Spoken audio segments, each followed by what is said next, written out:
Hi, welcome to Paranika Maths. AP Inter second year maths మా first chapter relations and functions. Last వీడియోలో మనం excise 1-6 సంబంధించిన introduction discuss చేసుకున్నాం కదా. అక్కడ ఏం నేర్చుకున్నాం? కాంపోజిషన్ ఆఫ్ ఫంక్షన్స్ అంటే ఏంటి, ఇన్వర్టిబుల్ ఫంక్షన్స్ అంటే ఏంటో నేర్చుకున్నాం. అలాగే ఒక 3 ఎగ్జాంపుల్ ప్రాబ్లమ్స్ సాల్వ్ చేసాం, 15, 16, 17. ఇంకా కంటిన్యూషన్ ఎగ్జాంపుల్ ప్రాబ్లమ్స్ ఈ వీడియోలో చూద్దాం. ఎగ్జాంపుల్ 18 మా క్వశ్చన్ చూడండి ఏమి ఇచ్చారో.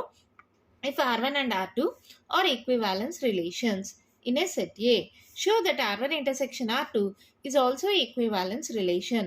Equivalence relation అంటే గుర్తుందా ఏంటి? Which is reflexive, symmetric and transitive. ఈ మూడింటిని ఏదైతే సాటిస్ఫై చేస్తుందో అది ఈక్వివాలెన్స్ రిలేషన్. రిఫ్లెక్సివ్ అంటే ఏంటిమా? 1,1, 2,2, 3,3 ఇవన్నీ ఉంటాయి. అంటే ఎగ్జాంపుల్ సెట్ ఏలో 1, 2, 3 ఉన్నాయనుకుందాం. అప్పుడు రిఫ్లెక్సివ్ అంటే 1, 1, 2, 2, 3, 3 అన్నీ ఉంటే అది రిఫ్లెక్సివ్ అవుతుంది. సిమెట్రిక్ అంటే ఏంటి? A, B belongs to R అయితే B, A కూడా బిలాంగ్స్ టు ఆర్ అయితే then we can say it is symmetric. అవునా? మనం చాలా ప్రాబ్లమ్స్ సాల్వ్ చేసాం, గుర్తుంది కదా మీకు. ట్రాన్సిటివ్ అంటే ఏమి? A, B belongs to R అయ్యి B, C కూడా బిలాంగ్స్ టు ఆర్ అయితే అప్పుడేంటి? దట్ ఇంప్లైస్ A, C కూడా బిలాంగ్స్ టు ఆర్ అయితే then we can say it is transitive. ఏదైతే రిఫ్లెక్సివ్, సిమెట్రిక్, ట్రాన్సిటివ్ మూడు కండిషన్స్ని సాటిస్ఫై చేస్తుందో అది ఈక్వివాలెన్స్ రిలేషన్. ఓకేనా? ఇక్కడ ఏమిచ్చారు? R1, R2 అనేవి రెండు ఈక్వివాలెన్స్ రిలేషన్ అంట సెట్ ఏలో. అప్పుడు R1 ఇంటర్సెక్షన్ R2 అనేది ఈక్వివాలెన్స్ రిలేషన్ అని చూపిమన్నారు. ఇంటర్సెక్షన్ అంటే గుర్తుందా? ఇప్పుడు ఎగ్జాంపుల్ ఎలా? ఇప్పుడు ఏలో 1, 2, 3 అని ఉంది అనుకుందాం, బిలో 2, 3, 4 ఉన్నాయి అనుకుందాం. ఇప్పుడు ఏ ఇంటర్సెక్షన్ బి అంటే ఎలా రాస్తారు మీరు? కామన్ ఎలిమెంట్స్ 2, 3 ఇక్కడ ఉన్నాయి, ఇక్కడ ఉన్నాయి. అప్పుడు ఏ ఇంటర్సెక్షన్ బి అంటే కామన్ ఎలిమెంట్స్ కదా, 2, 3 వస్తుంది. అవునా? ఇంటర్సెక్షన్ అంటే కామన్ ఎలిమెంట్స్. ఇప్పుడు ఏలో బిలో రెండిట్లో ఉండాలి. అంటే ఇప్పుడు మనం ఏదైతే చెప్తామో అది R1లో R2లో రెండిట్లో ఉంటే అప్పుడు ఆటోమేటిక్గా R1 ఇంటర్సెక్షన్ R2లో ఉంటుంది. అవునా? ఓకేనా? క్వశ్చన్ అర్థమైందా? R1, R2 ఈక్వివాలెన్స్ రిలేషన్ అన్నారు. R1 ఇంటర్సెక్షన్ R2 అనేది ఈక్వివాలెన్స్ రిలేషన్ అని మనల్ని చూపిమన్నారు. చూడండి, given R1 and R2 are equivalence relations.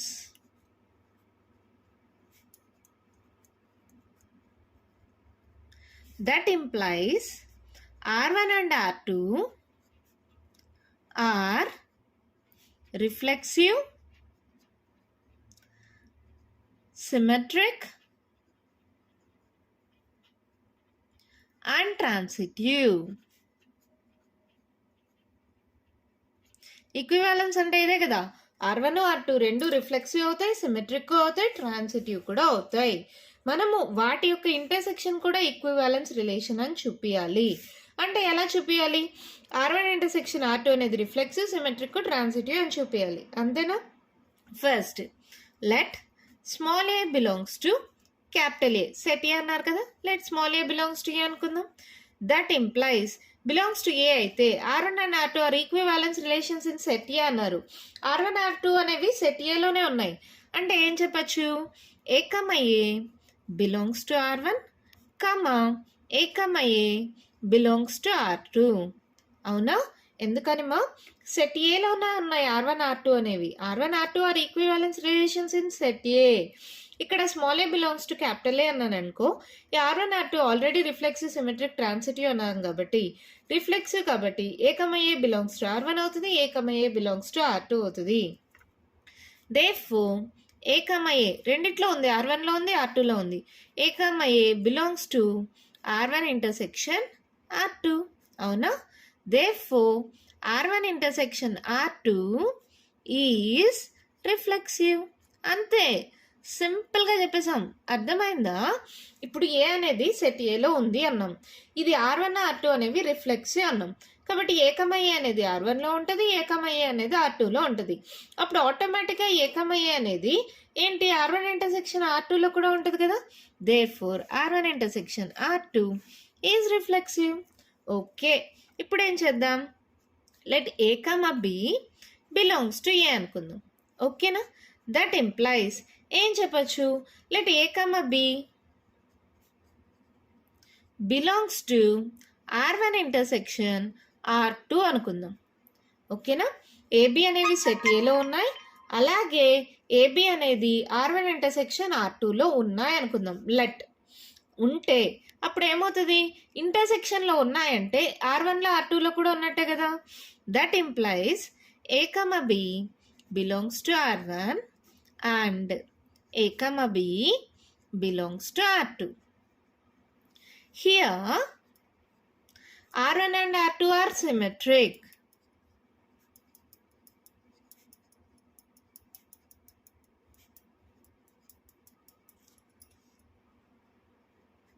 ఈ రెండు సిమెట్రిక్ అన్నాము అంటే ఏ కమా బి ఉంటే బి కమా ఏ కూడా ఉంటాయి కదా. Here R1 and R2 are symmetric. That implies B, A belongs to R1 and B, A belongs to R2. ఈ B, A R1లో ఉంది, R2లో ఉంది.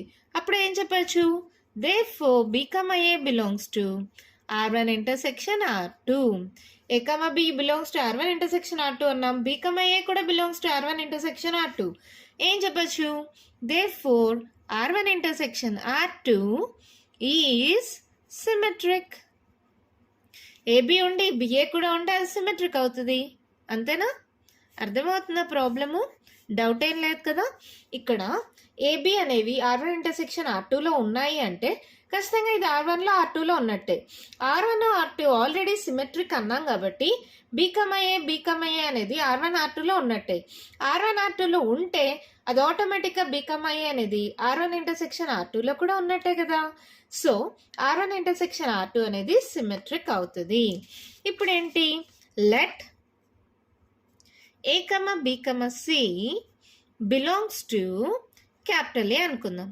దట్ ఇంప్లైస్ ఇక్కడ ఏం చేస్తున్నాను, let A, B belongs to R1 intersection R2, B, C belongs to R1 intersection R2 అనుకుంటున్నాం.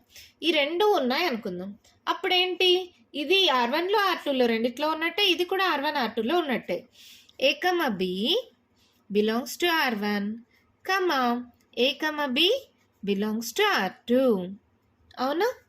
ఇక్కడ కూడా ఏమవుతుంది, B, C belongs to R1 and B, C belongs to R2. Here R1 and R2 are transitive. Already క్వశ్చన్లో ఇచ్చారు కదా అవి equivalence అని. R1 R2 అనేది ట్రాన్సిటివ్ అని చెప్పాం కదా. R1 R2 ట్రాన్సిటివ్ అయితే A, B ఉంది, B, C ఉంది. That implies A, C belongs to R1. అవునా? AB, BC అంటే AC కూడా బిలాంగ్స్ టు R1. ఇక్కడ చూడండి, AB, BC, BB కామన్ అయితే AC belongs to R2. AC belongs to R1, AC belongs to R2 అంటే ఏం చెప్పచ్చు, AC belongs to R1 intersection R2. A, B belongs to R1 intersection R2. B, C belongs to R1 intersection R2. A, C also belongs to R1 intersection R2. Therefore, R1 intersection R2 is transitive.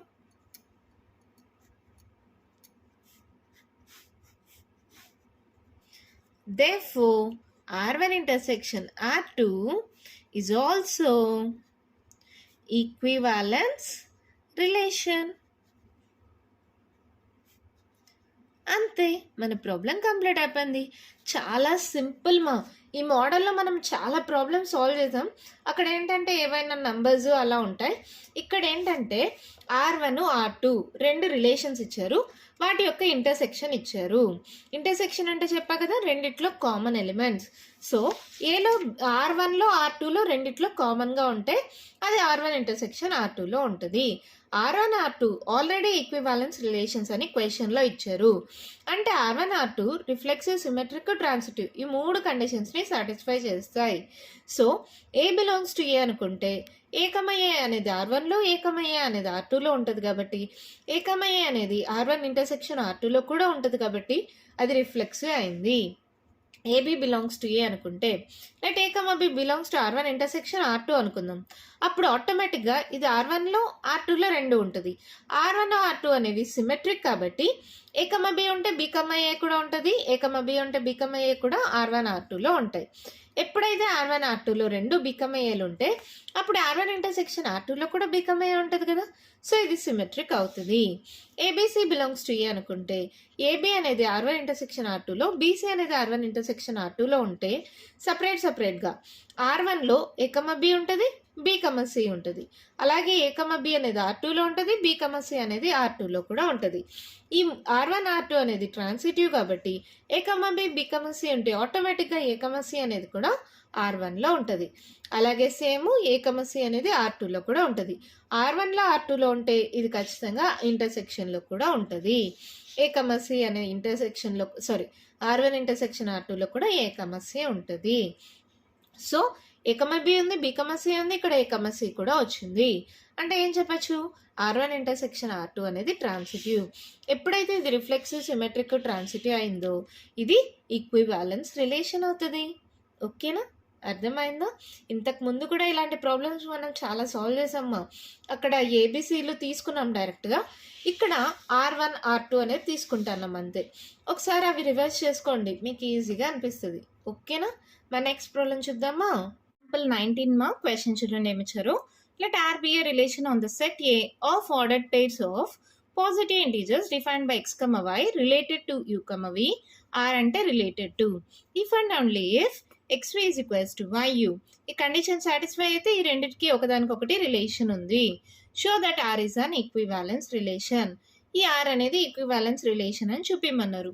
ఇప్పుడు దాకా మనం ఏంటి, A belongs to capital A అనుకొని small A, small A belongs to R అయితే then we can say it is reflexive కదా. ఇక్కడ ఏ ఒక్క ఎలిమెంట్ తీసుకుంటాం, ఇక్కడ అలా కాదు, ఆర్డర్డ్ పేర్స్. ఇలా ఆర్డర్డ్ పేర్స్ తీసుకుంటాం, అంతే డిఫరెన్స్. ఇంకా ప్రాబ్లం అంతా సేమ్గా ఉంటుంది, కాకపోతే ఒక్క ఎలిమెంట్ కాకుండా ఆర్డర్డ్ పేర్ తీసుకుంటాం.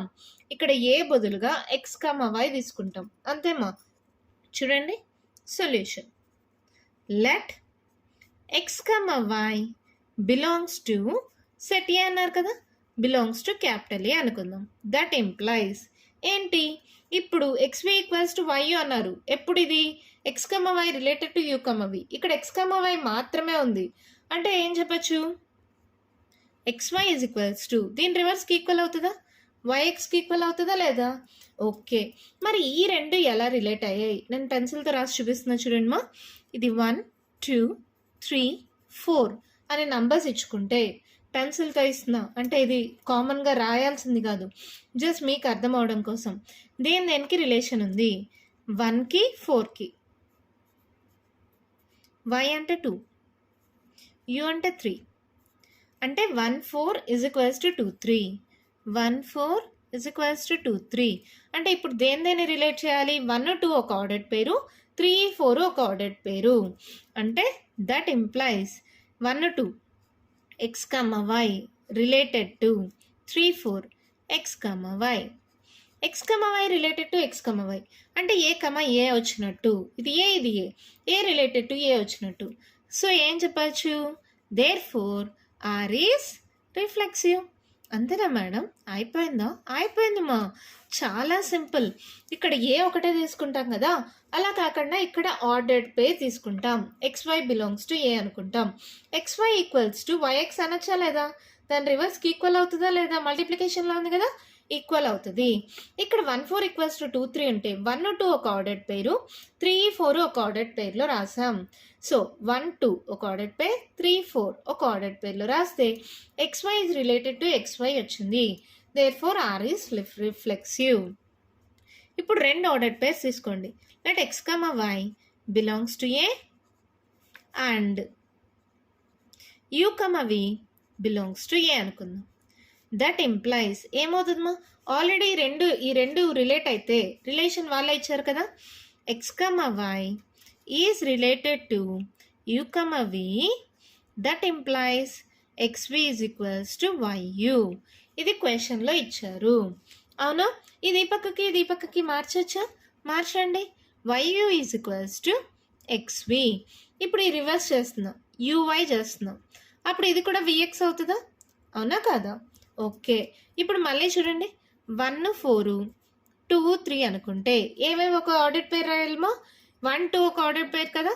u comma v is related to 3 4 x y. చూడండి, x y related to u v వచ్చింది. ఇక్కడ u v related to x y వచ్చింది. నార్మల్గా a b belongs to r వచ్చి b a కూడా బిలాంగ్స్ టు r వస్తే asymmetric అంటాం. అవునా? ఇక్కడ xy related to u v, uv related to x y. Reverse వచ్చిందా లేదా? ఫస్ట్ uv ఇచ్చిన తర్వాత xy వచ్చింది. ఏం చెప్పచ్చు? therefore r is symmetric. అంతేనా? అంతే, అయిపోయింది. ఎంత ఈజీగా ఉంది కదా, ప్రాబ్లం లేదు కదా, అర్థమవుతున్నాయి కదా. ఇప్పుడు 3 ఆర్డర్డ్ పేర్స్ తీసుకుందాం. ఏమేమి తీసుకుందాం? Let x y belongs to a, u v belongs to a. ఇవి ఆల్రెడీ ఉన్నాయి. అండ్ ఇంకొకటి మీ ఇష్టం, నేను ఇక్కడ a b అనుకుంటున్నా, బిలాంగ్స్ టు a అనుకుందాం. ఓకేనా? దట్ ఇంప్లైస్ ఏమవుతుంది? ఫస్ట్ ఇక్కడ ఉండేది అలాగే రాసుకోండి.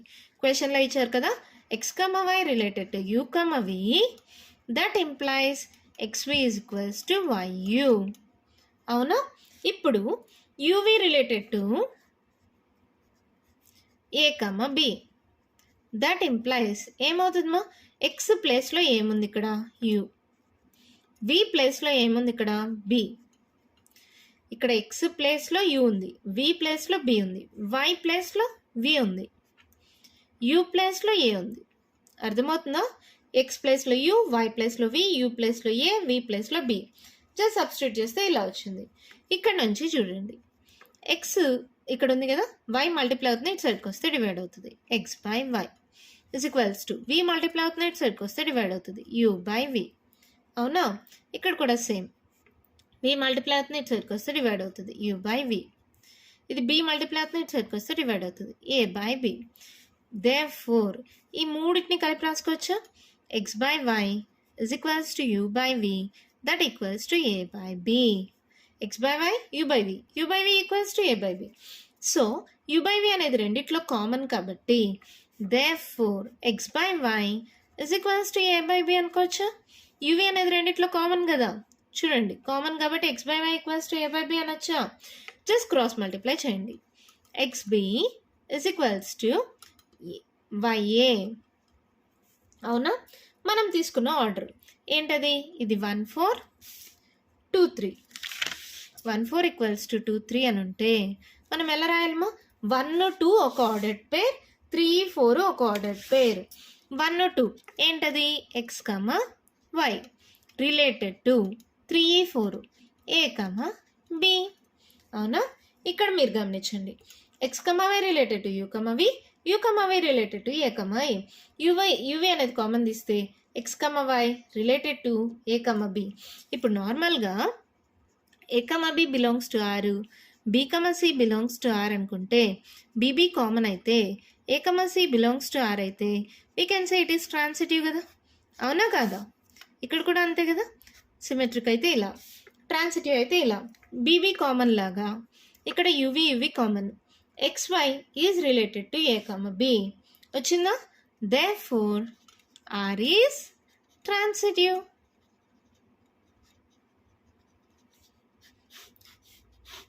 ఇది రిఫ్లెక్సివ్ అయింది, సిమెట్రిక్ అయింది, ట్రాన్సిటివ్ అయింది. therefore r is an equivalence relation. అంతే, మన ప్రాబ్లం అయిపోయింది. చాలా సింపుల్ మా. ఇప్పుడు దాకా మనం చేసిందే. ఇక్కడ ఏ బి సి అలా తీసుకుంటాం కదా, ఇక్కడ అలా కాకుండా ఆర్డర్డ్ పేర్ తీసుకుంటాం. ఫస్ట్ x y తీసుకుంటాం. xy is related to xy అని రాసాం అనుకో, r ఈజ్ రిఫ్లెక్సివ్. ఇది ఎలా రిలేట్ అయింది? xy is equals to yx అవుతుందా? ఇక్కడ xy is equals to y లాగా xy is equals to yx అవుతుందా? దానికి అదే ఈక్వల్ అవుతుంది కదా, రివర్స్లో కూడా మల్టిప్లికేషన్లో ఉంది కదా. So xy related to xy కాబట్టి r ఈజ్ రిఫ్లెక్సివ్. ఇది వాళ్ళే ఇచ్చారు. జస్ట్ దీన్ని పక్కకి పంపించాం. మళ్ళీ రివర్స్ చేసుకున్నాం. యూవై విఎక్స్ ఇలా రాసుకున్న తర్వాత 1 4 ఈక్వల్స్ టు 2 3 ఉంటే 1 2 ఒక ఆర్డర్ పేర్, 3 4 ఒక ఆర్డర్ పేర్, 1 2 ఒక ఆర్డర్ పేర్, 3 4 ఒక ఆర్డర్ పేర్లో రాసాము.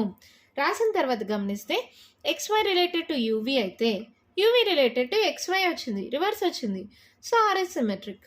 ఓకేనా? తర్వాత సేమ్ ఇక్కడ 3 తీసుకుంటాము. ఈ రెండు X ప్లస్లో U, Y ప్లస్లో V, U ప్లస్లో A, V ప్లస్లో B సబ్స్టిట్యూట్ చేస్తే ఇది వచ్చింది. X by V equals to U by V వచ్చింది. ఇక్కడ U by V equals to A by B. U by V common తీస్తే XY ఈక్వల్స్ టు AB వచ్చింది. జస్ట్ క్రాస్ మల్టిప్లై చేస్తే 1 4 equals to 2 3 అయితే 1 2 ఒక ఆర్డర్ పేరు, 3 4 ఒక ఆర్డర్ పేరు. So 1 2 X, Y related to 3 4 A, B. So ఎప్పుడైతే UV common తీసేస్తే XY related to A, B వచ్చిందో, అంటే AB BC తీస్తే BB కామన్ అయితే AC బిలాంగ్స్ టు R అయితే ట్రాన్సిటివ్ అంటాం కదా. యూవీ కామన్ తీస్తే XY రిలేటెడ్ టు AB వచ్చిందో R ఇస్ ట్రాన్సిటివ్. ఎప్పుడైతే ఇది రిఫ్లెక్స్ సిమెట్రిక్ ట్రాన్సిటివ్ అయిందో ఇది ఈక్వివాలెన్స్ రిలేషన్ అవుతుంది. ఏంటి మేడం ఈ 1 4 1 2 ఈ నంబర్స్ గుర్తుపెట్టుకోవాలా? అవసరం లేదమ్మా. ఒక చిన్న ట్రిక్ చెప్తా చూడండి. ఇక్కడ XY ఉందా, ఇంకొకటి కూడా XY పెట్టేసేయండి, రిఫ్లెక్స్ అయిపోతుంది. ఇక్కడ దాకా చేసిన తర్వాత జస్ట్ దీని యొక్క రివర్స్ మా XY రిలేటెడ్ టు UV రాస్తామా, UV రిలేటెడ్ టు XY రాసేసేయండి, సిమెట్రిక్ అయిపోతుంది. ఈ నంబర్లు అవి అవసరం లేదు. ఈ నంబర్లు నేను ఎందుకు పెన్సిల్తో రాశానంటే అది మీరు వేయనక్కర్లేదు, మీకు ఒకదానికొకటి ఎలా రిలేషన్ అని తెలియడానికి మాత్రమే, జస్ట్ మీకు అర్థం అవడం కోసం మాత్రమే ఈ నంబర్స్. ఓకేనా? ఈ నంబర్స్ వేయొద్దండి, జస్ట్ మీకు అర్థం అవడం కోసం మాత్రమే. ఆ డిఫరెన్స్ తెలియాలనే నేను మీకు పెన్సిల్తో వేశాను. ఎలా రిలేట్ అయింది అలా మీరు రాయలేకపోతే జస్ట్ ఏం చేయొచ్చు, ఇక్కడ ఉండేదానికి రివర్స్ రాసేయండి మా, యూవీ రిలేటెడ్ టు XY రాసేయండి, సిమెట్రిక్ అయిపోతుంది. ఇక్కడ దాకా సాల్వ్ చేసిన తర్వాత మాకు ఏది రాయాలో అర్థం కాలేదంటే యూవీ కామన్ అయిపోతే XY related to A, B రాసేయండి, ట్రాన్సిటివ్ అయిపోతుంది. ఆ 1 2 3 4లు అవన్నీ అవసరం లేకుండా జస్ట్ అక్కడ ఏముంటే అది రివర్స్ రాసేస్తే అయిపోతుంది. ఓకేనా? ఇప్పుడు దాకా మనం చేసిన మోడలమే, కాకపోతే ఇక్కడ ఆర్డర్డ్ పేర్స్ ఇచ్చారు, అంతేనా? ఓకేనా? దీంతో ప్రాబ్లం కంప్లీట్ అయిపోయింది. మరి నెక్స్ట్ ప్రాబ్లం చూద్దామా? ఎగ్జాంపుల్ 20 మా క్వశ్చన్ చూడండి ఏమి ఇచ్చారు. That X equals to 1 2 3 4 5 6 7 8 9. Xలో 1 నుంచి 9 దాకా నంబర్స్ ఉన్నాయి. Let R1 be the relation in X given by R1 equals to X, Y such that X minus Y is divisible by 3. ఇక్కడ మనం ఏదో Xకి Yకి నంబర్స్ తీసుకుంటే ఆ రెండింటిని సబ్ట్రాక్ట్ చేస్తే ఆ నంబర్ అనేది డివిజిబుల్ బై 3 అవ్వాలి. ఎగ్జాంపుల్ మీరు ఏదైనా నంబర్ తీసుకోండి. ఇక్కడ నేను 1 2 తీసుకుంటే 1 - 2 ఎంత? సరే 2 - 1 తీసుకుందాం. 2లో 1 పోతే ఎంత? 1. 1 ఈజ్ డివిజిబుల్ బై 3 కాదు. సరే 5 2 తీసుకోండి. 5 - 2 ఎంత? 3. 3 ఈజ్ డివిజిబుల్ బై 3 3 కదా, కరెక్టే కదా. అలాంటి ఆర్డర్డ్ పేర్స్ తీసుకోవాలి. అలాంటప్పుడు అదే R1 అవుతుందంట. And R2 be another relation. R2 అనేది ఇంకో relation on X given by R2 equals to X, Y such that XY is subset of 1 4 7 or XY is subset of 2 5 8 or XY is subset of 3 6 9. Show that R1 equals to R2. ఇది R1 ఇది R2 ఈ రెండు equal అని చూపిమన్నారు. మీరు already first ఇయర్లో నేర్చుకున్నారమ్మా. ఏంటంటే A is subset of B అయ్యి B is subset of A అయితే A ఈక్వల్స్ టు B అనొచ్చా, అనకూడదా? సో ఇప్పుడు మనం ఈ కేస్ని ప్రూవ్ చేస్తున్నాం. R1 is subset of R2, R2 is subset of R1 అనుకుంటే R1 ఈక్వల్స్ టు R2 అవుతుంది. AB బదులుగా R1 R2 అనుకోండి. ఓకేనా? ఇది ఎలా చేస్తామో చూడండి. Given X equals to 1 2 3 4 5 6 7 8 9. ఇక్కడ ఏంటి? లెట్ ఆర్డర్డ్ పేర్ అన్నాం కదా, let X, Y belongs to R1 అనుకుందాం. ఆర్డర్డ్ పేర్ X మన Y అనేది R1కి బిలాంగ్ అయింది అనుకుందాం. దట్ ఇంప్లైస్ ఇప్పుడు ఏంటి? R1 equals to X, Y such that X minus Y is divisible by 3. ఇది వాళ్ళు ఇచ్చారు R1 అంటే, అవునా? ఇప్పుడు మనం ఎలా ఆర్డర్డ్ పేర్స్ తీసుకోవాలంటే ఏ రెండు నెంబర్స్ సబ్ట్రాక్ట్ చేసినా అది డివిజిబుల్ బై 3 అవ్వాలి. అలాంటి ఆర్డర్డ్ పేర్స్ తీసుకోవాలి. సో ఎలా తీసుకుంటారు చూడండి ఆర్డర్డ్ పేర్స్. X, Y ఈ సబ్సెట్ ఆఫ్ అనుకుంటున్నాం. ఇక్కడ మనం తీసుకునే నెంబర్స్ అనేవి ఎలా ఉండాలంటే డివిజిబుల్ బై 3 అవ్వాలి. ఇక్కడ ఒక చిన్న షార్ట్ కట్ చెప్తా చూడండి. ఆల్రెడీ వాళ్ళు R1 ఈక్వల్స్ టు R2 అన్నారు కదా. 147, 258, 369 వాళ్ళే ఇచ్చేసారు. అవే చెక్ చేసుకుంటే సరిపోదా? 147 వాళ్ళు ఇచ్చేసారు కదా, చెక్ చేసుకుందాం. 1, 4 ఒక సెట్ తీసుకోండి. మళ్ళీ 1, 7 ఒక సెట్ తీసుకోండి. 4, 7 ఒక సెట్ తీసుకోండి. ఒకదాన్ని ఒకటి సబ్ట్రాక్ట్ చేసుకోండి. 4లో 1 పోతే ఎంత? 3 డివిజిబుల్ బై 3. 7లో 1 పోతే ఎంత? 6 డివిజిబుల్ బై 3. 7లో 4 పోతే ఎంత? 3 డివిజిబుల్ బై 3. 147 is subset. ఓకేనా? Same x, y is subset of, next ఏమి ఇచ్చారు ఇక్కడ? 258 కదా. ఎందుకు మేడం, మనం చెక్ చేసుకోవాలి కదా, ఆడుండేది రాసేస్తున్నామా అంటే షార్ట్ కట్ మా. మళ్ళీ ఎందుకు చెక్ చేసుకోవడం? ఎలాగో R1 ఈక్వల్స్ టు R2 అని వాళ్ళే ప్రూవ్ చేయమన్నారు కదా. క్వశ్చన్లోనే ఉన్నప్పుడు మళ్ళీ మనం ఎందుకు కష్టపడ్డాం? 147 రాసేయండి, 258 రాసేయండి, 369 రాసేయండి, అయిపోతుంది. కానీ మనం చేసింది కరెక్టో రాంగో కూడా చెక్ చేసుకోండి. 5లో 2 పోతే ఎంతమో? ఇప్పుడు 1, 4, 1, 7, 4, 7 చెక్ చేసా, డివిజిబుల్ బై 3 వచ్చింది. ఇక్కడ కూడా అంతే. 2, 5, 2, 8, 5, 8 ఇవన్నీ డివిజిబుల్ బై 3 కాదో చెక్ చేయండి. 5లో 2 పోతే 3 డివిజిబుల్ బై 3. 8లో 2 పోతే 6 డివిజిబుల్ బై 3. 8లో 5 పోతే 3 డివిజిబుల్ బై 3. అలాగే 6లో 3 పోతే 3 డివిజిబుల్ బై 3. 9లో 6 పోతే 3 డివిజిబుల్ బై 3. 9 - 3 6 divisible by 3. అవునా?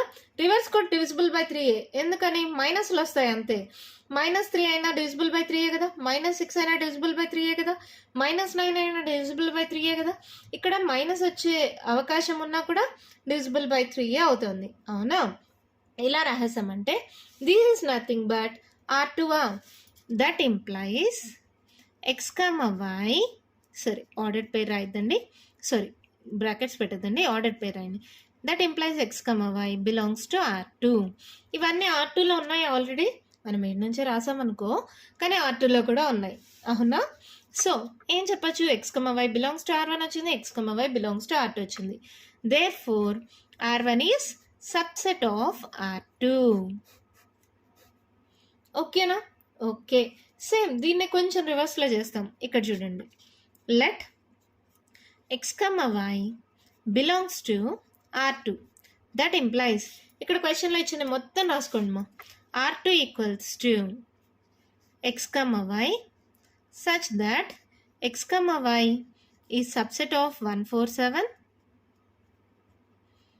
మా ఇక్కడ ఫ్లవర్ బ్రాకెట్స్ పెట్టండి, ఆర్డర్డ్ పేరు పెట్టద్దండి, అంటే రెండే అని. ఇలా ఫ్లవర్ బ్రాకెట్స్ పెడితే ఆ రెండిట్లో ఏవైనా రెండు సెట్గా తీసుకోవచ్చు అని. ఓకేనా?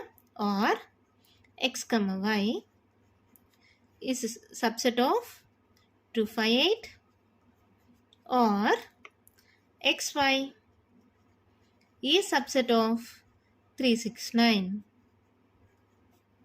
ఇది వాళ్ళ ఇచ్చిన R2. ఇక్కడ మనం గమనిస్తే ఏ ఆర్డర్డ్ పెయిర్ అయినా డివిజిబుల్ బై 3 అంటే రివర్స్ రాసుకోవచ్చా? x, y is such that x - y is divisible by 3. That implies x, y belongs to R1. ఇది R2 అంటే R1కి బిలాంగ్ అయింది. ఎందుకు? x - y is divisible by 3 అంటే ఏంటది? R1 కదా. Therefore R2 is subset of R1. ఇది equation 1 అనుకోండి, ఇది ఈక్వేషన్ 2 అనుకోండి. Therefore from equation 1 and 2 R1 is equals to R2. ఇక్కడ మనం చేసిందంటూ ఏమీ లేదు మా, చాలా simple.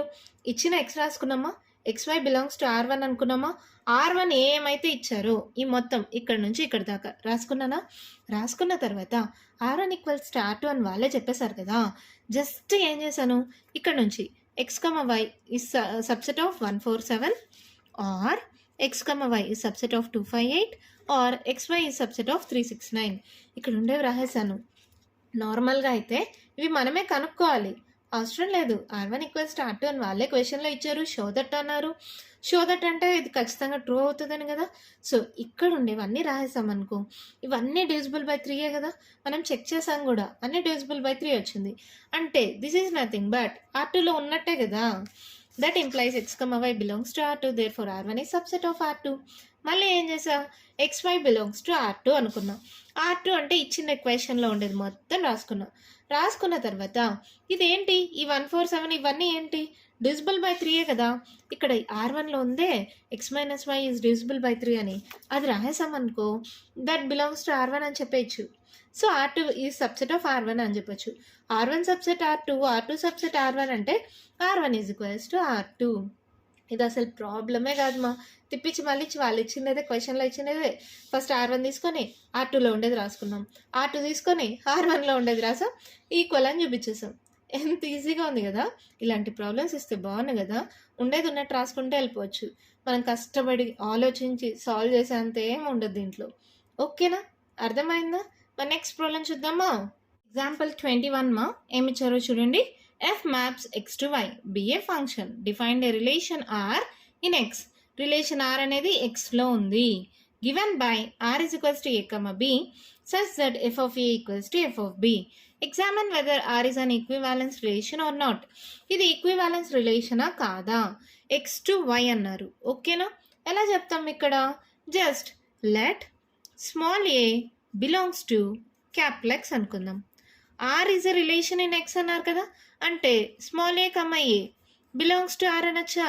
A comma A belongs to R అయితే ఇక్కడ ఏ కమ్మ ఏ వస్తే ఇక్కడ ఏం రావాలి, F of A equals to F of A కావాలి కదా. That implies F of A is equals to F of A. ఎప్పుడైతే F of A equals to F of A వచ్చిందో దేర్ఫోర్ ఆర్ ఈస్ రిఫ్లెక్సివ్. అంతే, అయిపోయింది reflexive. ఏ అనేది capital ఎక్స్లో ఉందనుకున్న, relation R in X అన్నారు కాబట్టి ఏ comma A belongs to R అవుతుంది. ఇక్కడ A comma A belongs to R అయితే F of A equals to F of ఏ అవుతుంది. Therefore R is reflexive. Let A comma B belongs to capital X అనుకుందాం. అంటే ఏమవుతుంది, A comma B belongs to R అనే కదా. అంటే ఏం చెప్పచ్చు, A comma B belongs to R అయితే ఇక్కడ ఏమన్నారు, F of A equals to F of B. ఈ రెండు ఈక్వల్ అయితే ఈ రెండు రివర్స్ కూడా ఈక్వలే కదా. That implies F of B equals to F of a అనొచ్చా, అవునా కాదా. Therefore b comma A belongs to R అనొచ్చా. బిఏ కూడా belongs to R, a comma B belongs to R, b comma A belongs to R అయితే therefore R is symmetric. ఇవి మళ్ళీ ముందు problems లాగే చాలా సింపుల్గా ఉంటాయి కదా. Let a b c belongs to capital X అనుకుందాం. That implies A comma B belongs to R and B comma C belongs to R. అప్పుడు ఏమవుతుంది, f of A is equals to F of B and ఏకి B equal అయితే బికి C equal కదా. F of B is equals to F of C. F of A equals to F of B, f of B equals to F of C. అప్పుడు ఏం చెప్పచ్చు, f of A equals to F of C. Therefore f of A is equals to F of C. Therefore A comma C belongs to R. Therefore R is transitive. చాలా simple మా, ఇంతకు ముందు ఇలాంటి problems చాలా చేసాం కదా. Therefore R is an equivalence relation. అయిపోయింది problem. ఎంత సింపుల్ కదా. R is reflexive, R is symmetric, R is transitive, R is an equivalence relation. చాలా ఈజీ మా. ఏ అనేది క్యాపిటల్ ఎక్స్లో ఉందనుకుందాం. రిలేషన్ ఆర్ ఇన్ ఎక్స్ అన్నారు కాబట్టి ఏ comma A belongs to R అయితే ఏ కమ ఏ అంటే f of A equals to F of a అయింది కాబట్టి reflexive. A comma B belongs to R అయితే F of A equals to F of b అయితే F of B equals to F of ఏ అవుతుంది కదా. Reverse కూడా ఈక్వలే కదా.